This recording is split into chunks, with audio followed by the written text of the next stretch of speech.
আমি রক্তাক্ত, আমি ব্যথিত, তুমি আমাকে দেখো, কেন বললেন জয়া? দুই বাংলায় সমানভাবে জনপ্রিয় মডেল অভিনেত্রী জয়া আহসান।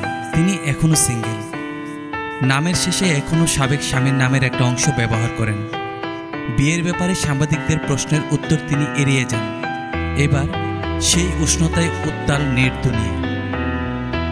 জানা যায়, জয়া আহসানের অভিনয়ের পাশাপাশি তার রূপে মুগ্ধ অনুরাগীরা।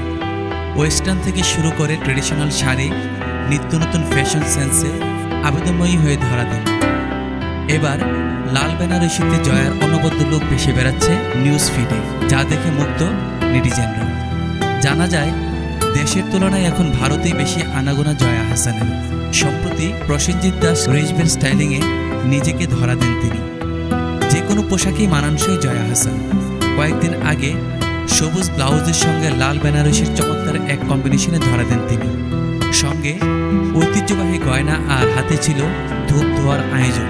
কয়েকদিন আগে তাকে দেখা যায় আরও ভিন্ন রূপে, তবে আগের চেয়ে অনেকটা খোলামেলা অবতারে। তাতে দেখা যায় একটি নদীর পাড়ে অভিনেত্রী।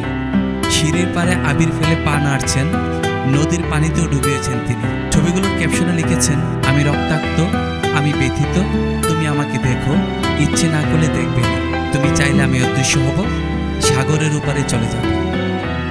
জয়াকে এমন অবতারে দেখে নেটিজনদের মন্তব্য, দিন যত যাচ্ছে বয়স কমছে জয়া। আরেকজন লিখেছেন, শুভ সকাল 13 বছরের যুবতী। আরেকজনের মন্তব্য, সেই ছোটবেলা থেকে দেখছি একই রকমের আছেন জয়া আহসান। নেদারল্যান্ডের রটারডাম আন্তর্জাতিক চলচ্চিত্র উৎসবে জায়গা করে জয়া আহসান অভিনীত কলকাতার ছবি পুতুল নাচের ইতিকথা। সম্প্রতি সেখানে যোগ দিয়েছিলেন তিনি। জানা গেছে, অনেক দর্শক ছবিটি দেখেছেন, পছন্দ করেছেন, যার ফলে সেখান থেকে প্রশংসা পাচ্ছেন জয়া।